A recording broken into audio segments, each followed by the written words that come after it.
The whole idea of guardrails in our life is a guardrail directs us away from the danger of the ditches of life. It directs us away. Hey, stay on the road.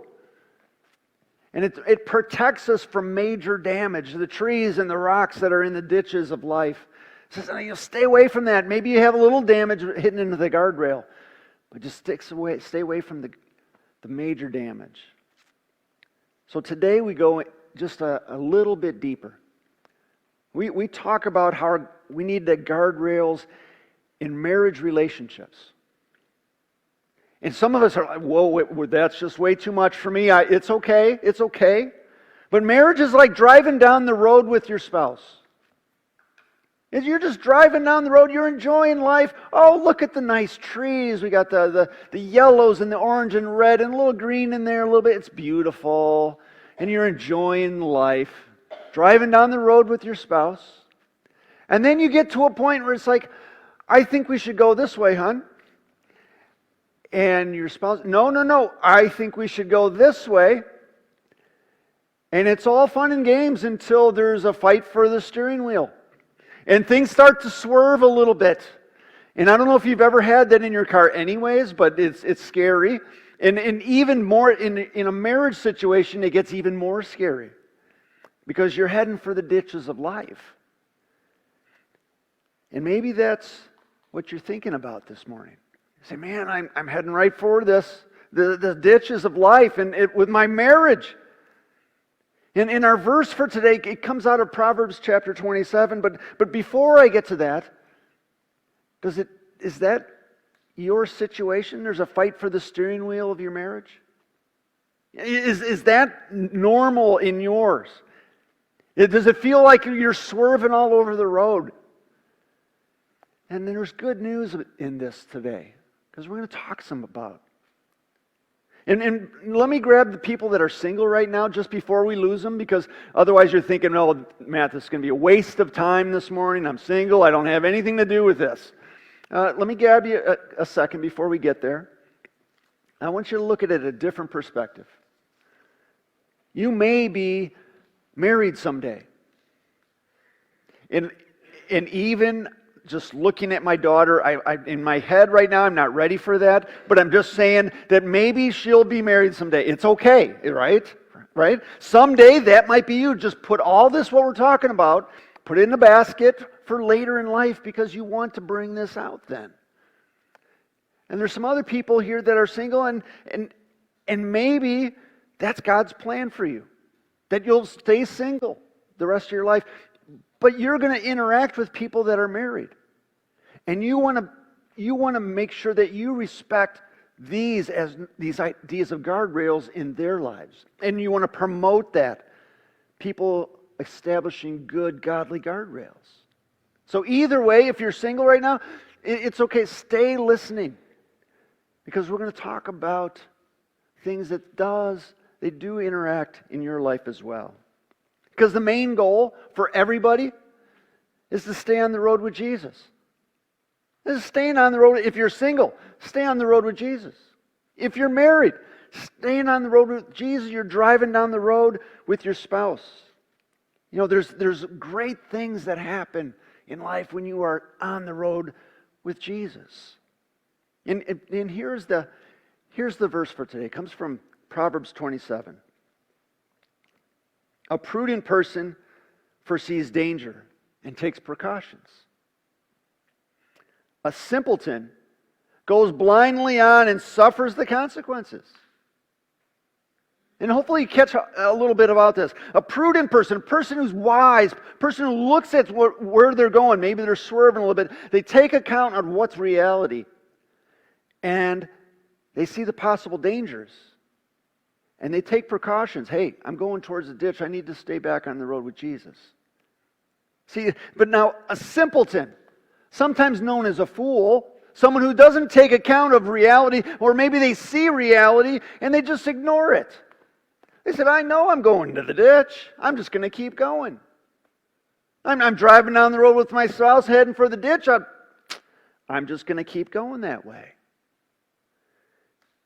And some of us think, well, I don't think that it's going to get any better. we've been married how many years? It's not going to get any better. And that's just not the truth. Because staying on the road with Jesus changes things. And let me give you, his name was Wally Wangerin. Wonderful last name. I love that. Walt Wangerin Jr., he was a great author. He wrote this. He says, marriage was never an end in itself, but a preparation. Just because you got married, that doesn't do anything. That just means that you just got married. You've accomplished no great thing in getting married. We've completed the relationship. You've started the relationship. You're going forward now. Let me go to the end here. When we get married, we've established the terms which will now work. You're saying, we're going to be driving down the road together now. And this is how we're going to do it. We're going to stay on the road with Jesus. Everything comes into there and we're staying on the road. And maybe we'll set up some guardrails so that we stay on the road.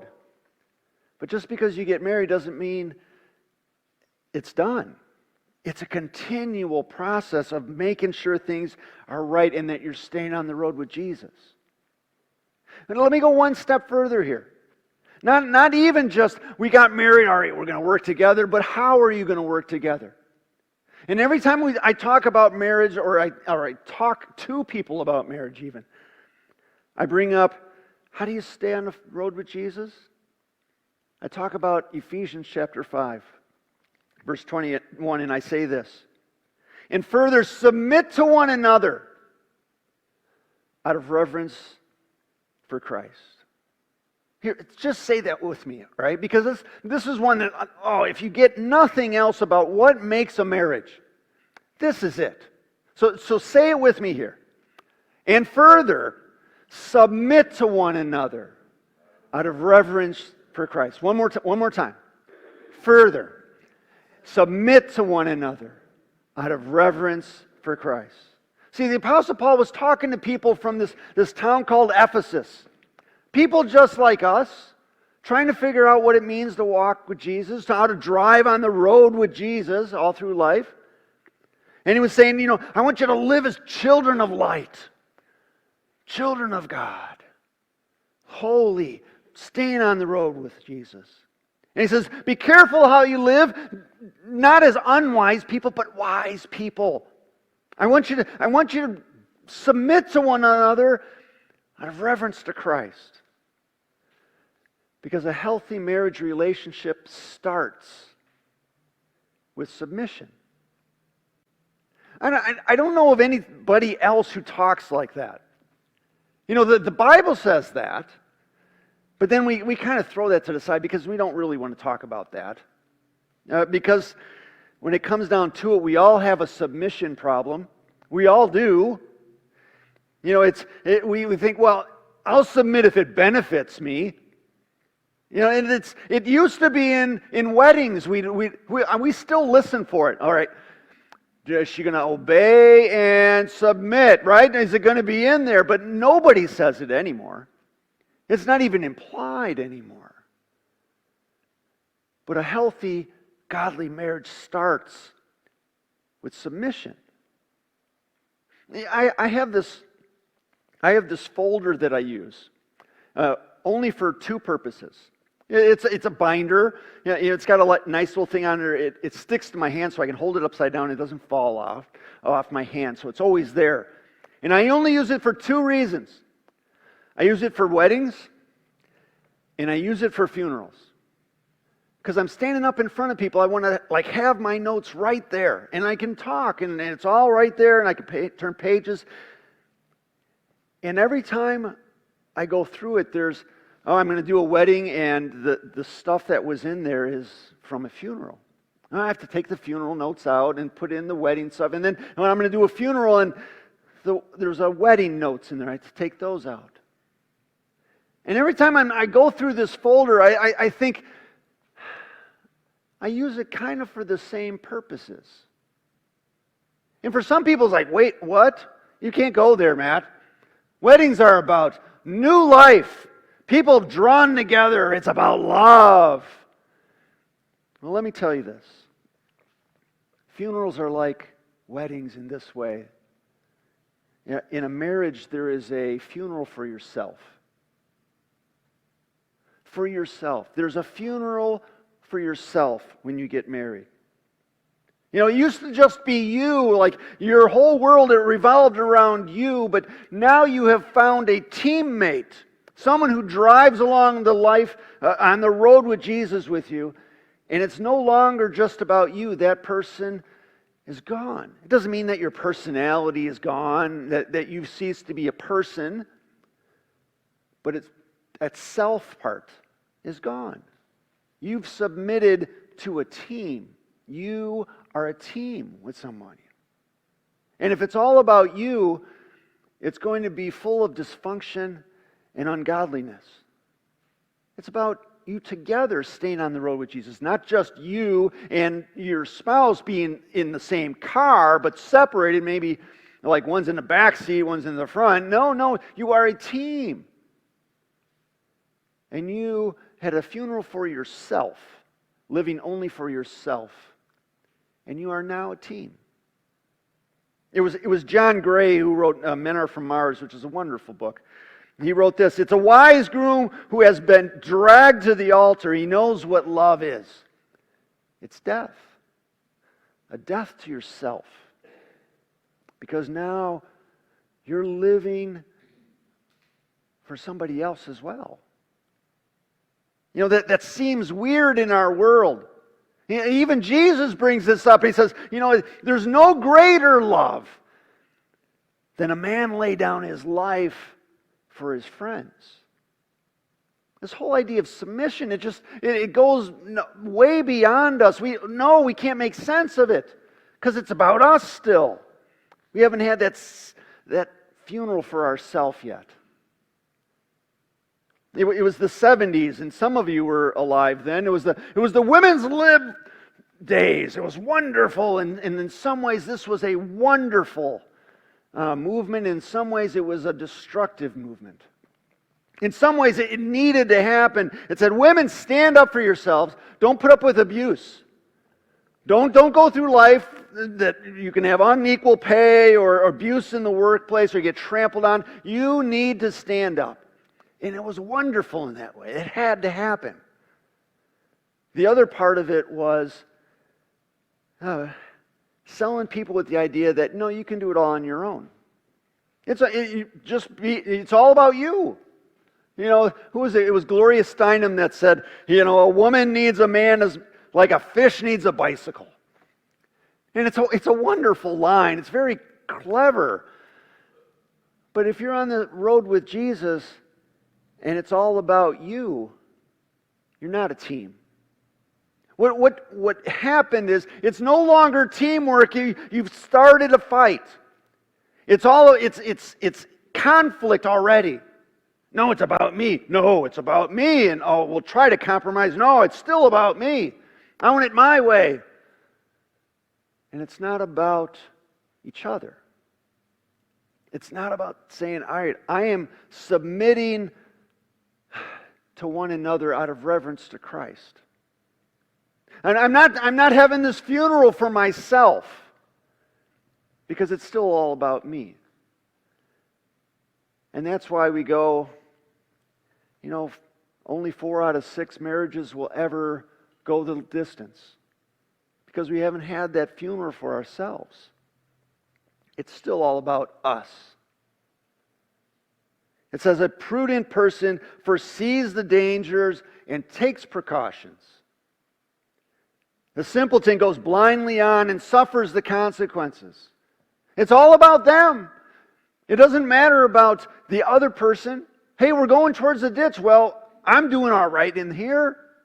It doesn't matter about you. I'm not making any changes in our course.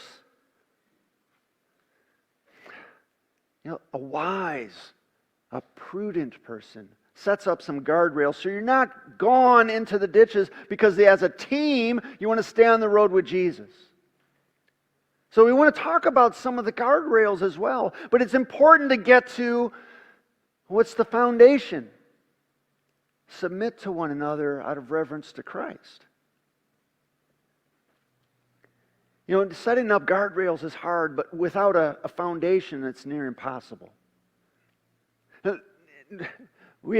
My wife and I are a guardrail it's not really guardrail, but it's more of a thing that we did early in the marriage. We just carried over things that we had when we were dating. Well, when we were dating, decades ago, there were cars that you had to unlock the passenger door. Who has a car like that anymore, right? We have these fun things that are called key fobs. You can be from here to the parking lot away and go click, and it goes beep, and it opens up. It might even open up your door, but it all unlocks it. So what used to be, I would walk over to her side of the door and unlock it and open it. And it was nothing other than to say, hey, you mean a lot to me. I'm going to open this door for you. I know that you can open the door on your own. You're a strong Minnesotan girl. You can do anything. But it was more me saying, I care about you. I'm going to open this door. Thank you for letting me be that man to let you do that. And then I didn't get to do it anymore. I freaked her out the other day where I walked over to her side and opened the door for her, and she says, "What are you doing?" Because we totally adjusted our lives that it's not that way anymore. But if early in our marriage I didn't do that, she would have said the same thing. What are you doing? You're not opening the. Have I lost my status or something? That was a guardrail at the time because it meant something. There was a reason for these. All through our marriages, we adjust things. We see dangers and we course correct. We change them. We adjust. See, that's where all of the guardrails that we set up in life, they don't work for each person. Each couple, just because, Matt and Carl, they open the doors. If we don't do that, maybe doesn't look like we love each other. Oh, man, we can't do that. That doesn't mean that you have to have that one. But you do have to have some guardrails so that you know when you're off the road with Jesus or when you guys aren't doing well. So we're going to talk a little bit about a couple of them, just to get tangible. The idea is still the same. We want to stay on the road with Jesus. We want to stay out of the ditches. We want to submit to one another out of reverence to Christ. Those are still the guardrail foundations. All right? But let's get a little specific. Last week we talked a little bit about sexuality. So I'm not going to jump into all of those. You can listen to the sermon from last week and get some of those good guardrails as well. But let me jump into some of the work relationship guardrails we should have.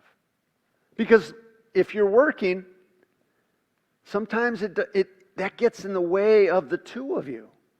Well, let me give you one. And it's the same from last week.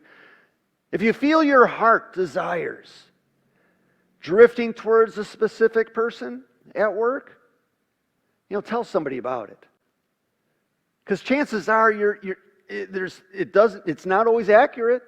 You're just confused right now. Oh, he listens to me. I haven't been listened to in 20 years. It makes me feel so good.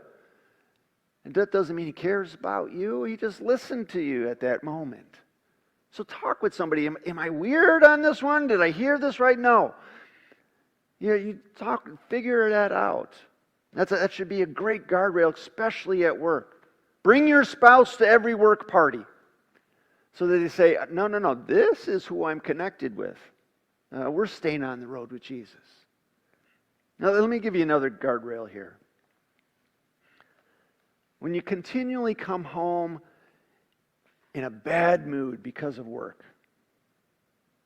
I don't know if you've ever had that every time you come home and you're just in a bad mood and you take it out on the kids and you kick the dog and all those things, that's not their fault. You're just in a bad mood and you took all that tension and anger home with you, the frustration. That should be a guardrail that something's going on here that's affecting your marriage. that you should not leave unattended. A prudent person says, there's some danger here. We need to do some course corrections. Maybe you need to stay out in the car for 10 minutes after you get home and decompress. Maybe you need to, before you walk in the house, walk around the block once. Breathe in and out. Okay, I'm ready to come on in. Whatever it needs to be, that when you come home, you're home. You didn't just take all your work home and all the frustrations with it. These are just a guardrail to make sure you're staying on the road with your spouse. Let me give you one more for work stuff. When you find yourself always saying to your family, sorry, I'm just too busy. That should be one that, wait a minute, we're really close to that ditch on that one. When all I'm doing is saying, I'm just sorry, I'm too busy. There's seasons in life when you have busyness. During like the 27 years that I was in seminary, or at least it seemed that way, it was a season in life, it was busy. And we knew about it, and we talked about it. We just said, my wife's right now going, yes, it was like 29 years, yeah. But it was just a tough time. It was super busy. I was working full time and also going to school on Monday nights for 6 hours. And it was just a tough time. And time was at a premium. And then there's this, you should probably study as well, which I sometimes did. But it was things that we had to talk about. So that I didn't get to the point of saying, sorry, my kids are growing up, but I'm just too busy for that time. No. Do I try to get an A or hang out with my kids? I'll do that anytime. And if you look at my transcripts, they reflect that a little bit. But the bigger part of it is I was not going to put the important things in life on hold for a long period of time just for a grade. We should, if you are continuing to say, I'm just too busy, and it's not just once or twice, it's a series of times, and it's not just a season in life, that's a dangerous ditch you're going towards. Because you don't want to be 85 someday saying, whoa, I am so glad I worked that time. And I missed all their recitals and their sports, and we didn't do date nights, but I am so glad I worked so much. Remember, you want to stay on the road with Jesus with your family, especially your spouse. Let me turn it to the idea of other people helping.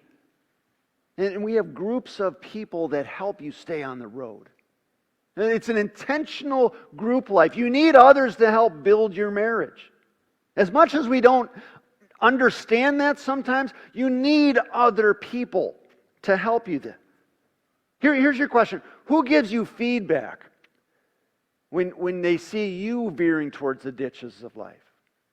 You need other people to care about you, who are invested in your marriage. Who gives you that feedback? Our groups of people are kind of like a spider web that keeps us from just falling flat on our faces.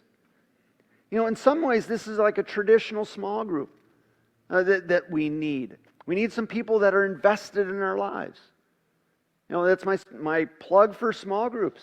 We need those. We need those that people are saying, I care about you. How are things going? You seem to be swerving on the road. And sometimes it's like a mentor relationship that we choose people to influence our lives.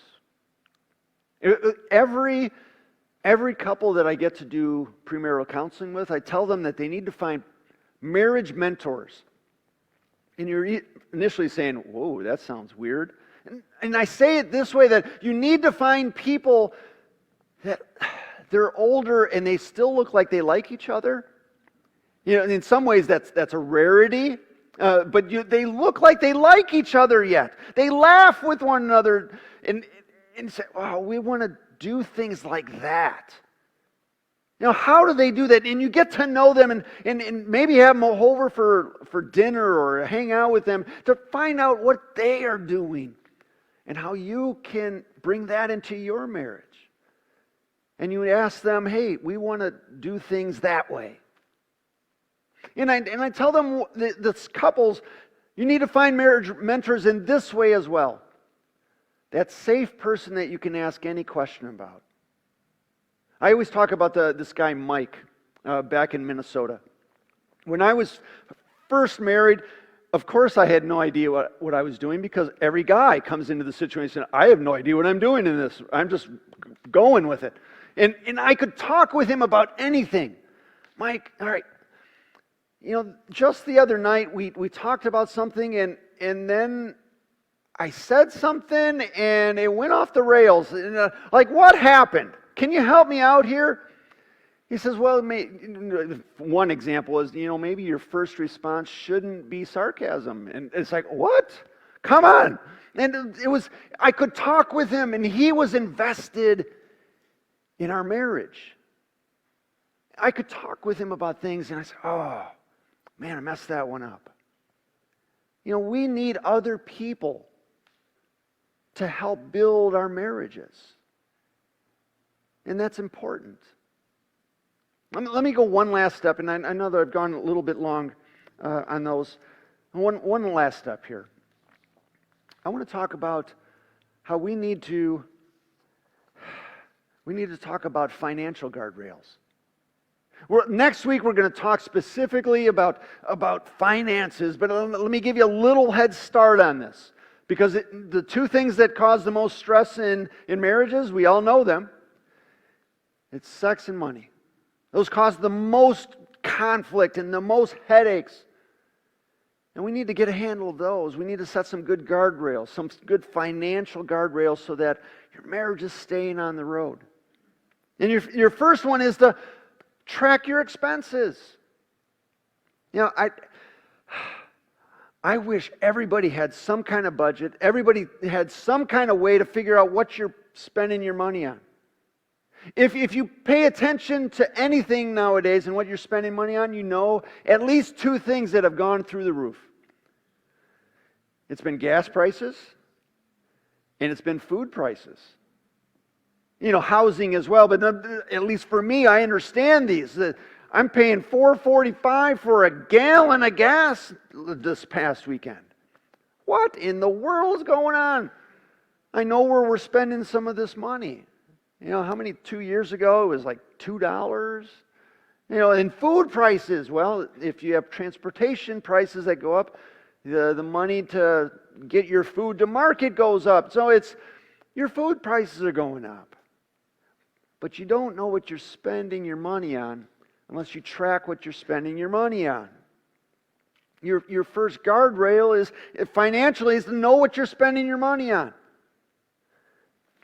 And then decide what percentage of your check you're going to live on. You say, well, I need all of my check. Come on, man, I need 100% of it. Well, not really. I look at this one. I ask a person, all right, we're having trouble with our money getting to the end of the month. So what kind of cable TV bill do you have? Oh, no, I need all my channels. I need every one of them. I have to watch Dr. Phil and Dr. Oprah and all of these. They're people that are important in my life. What kind of cell phone coverage do you have? Oh, no, I need my iPhone, what is it, 97 now? I don't know. I need that one. It's new. And right there you're saying, these are more important. If I had $1,000 in my paycheck, well, I need to take out $300 every month to pay for this. Are you going to eat this month? Nope, I'm going to work on my phone, and then we're going to watch Dr. Phil. That's how we make choices, and we decide what percentage of our check we're going to live on. And when you're talking about that, hopefully your first item that you look at is, I need to give back to God what is His. And hopefully you didn't hear that I said, oh, you need to give 10%. I'm saying that you give 100% to God, because it's all His. He has gifted you with this. Whatever portion you give to a church or a charity or whatever, that's between you and Him. But it's all His. So you use it how He would like you to. So what you're spending your money on, hey, is Jesus really happy that you have the newest iPhone? That's between you and Him. Do you need your 1,400 channels on cable? That's between you and Him. But you give it all to Him first. And then you seek to live below your means. Now, if I had another 30 minutes, I would talk about how many times I work with the deacons or other organizations that say there's people that come in and they say, well, all of a sudden we're out of money. Well, have you built into your budget so that if there's emergency situations, you can cover those? No. We go 100% towards whatever, and then we just spend it and spend it and spend it. And you're not seeing the dangers ahead of time and taking precautions. And living below what you can spend. I think when we first moved out here about 11 years ago, we could have bought a $300,000 home. We were approved for that. I can't imagine what payment that would have been every week or every month. But the bank says, no, you can do this. But we knew that it was going to be a problem. So we bought a home that was less than we were approved for, to live below that. And who needs a $500,000 home? I don't know. A $5 million home. 50 million square feet or however, I don't know. We just didn't. You live below your means. And the last one is to make giving a priority. If you haven't gotten one already, World Renew gives a catalog every year. And it says how you want to help people in your giving. You're going to have a Christmas party. All the family will be over. What if you did this? Instead of giving gifts that you're going to say, oh, that's nice, thank you, Grandma, for getting this for me, and then it goes on the shelf for the rest of its lifetime, you look in here and you go, I can buy a chicken for people in another part of the world for $3. Buy a chicken. They get eggs every day. Or is it every other day? Or chicken expert? 3 out of 5 days. There you go. See? People that know chickens know this, right? And maybe the chicken gets older and then they have chicken for dinner. But they have this options. Imagine this. You can buy 10 chickens for $30. Wonderful. And it's an atmosphere of giving. Beyond us just getting. I know that we're gonna give and over Christmas time. What if you gave and made a difference in somebody else's life? It's making giving a priority and showing other people, this is really life. And in all of these guardrails, they're just guardrails that sometimes we make adjustments, and sometimes ones are more important than others. The bigger idea is that we're staying on the road with Jesus. That we're submitting to one another out of reverence to Christ and keeping our marriages on the road with Him. Let me wrap up this way. Sometimes, and I'm going in a totally different direction as an analogy, it's football season. It's football season, and sometimes we look at our marriages as kind of a busted play. Does anybody have no idea what I'm talking about yet? Because there's some people don't know the football lexicon. All right, I'm talking just to you guys, right? Sometimes there's a busted play. And a busted play is, we drew it out, everything made sense, there's X's and O's, and this person's going to go this way, this person's going this way. And when you start running it, the defense says, oh, we know what you're going to run. And all of a sudden, everybody's blocked there, and you can't go this direction. It's a busted play. It's not going the way we want it to. See this. If nothing else, you understand a busted play today. Sometimes we look at our marriages; they're busted play. Hey, we were going to go this direction in life, and now we're swerving all over the road. It's going towards a ditch, and it's not going as we wanted it to. In every busted play, you make adjustments. Say, oh, we were going this way. Whoa, lots of big men here that are going to cause violence to people. Nope, we got to go in a different direction to get something out of this play. Because you get one play in life. How are we going to do this? And then specifically your marriage, you're saying, I need to make some adjustments because the defense is already stacked against us. I need to make some adjustments so that we're staying on the road with Jesus. I need to set up some guardrails in our financial world, in our relationships with other people that are invested in us, in our work guardrails. I need to make some adjustments so that we can stay on the road together. So that our marriage isn't a total busted play that ends up for a loss. I want to encourage you to be prudent today.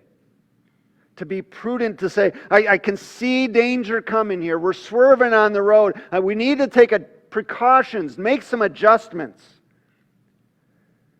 And if that's you, I encourage you to talk with somebody about it. Give me a call. Send me a note. Hey, I want to sit and talk. We'll set you up with some good Christian counselors if that's needed. But it's worthwhile to invest in your marriage, to make those adjustments away from a busted play, the ditches of life, so that you can stay on the road with Jesus. So that's what I want to pray about. Because whether it's your marriage, whether it's other marriages in your world, people that of loved ones, we want to pray for them. Because we want to be invested in their lives as well. So join me in prayer for marriages here and of those that we care deeply about.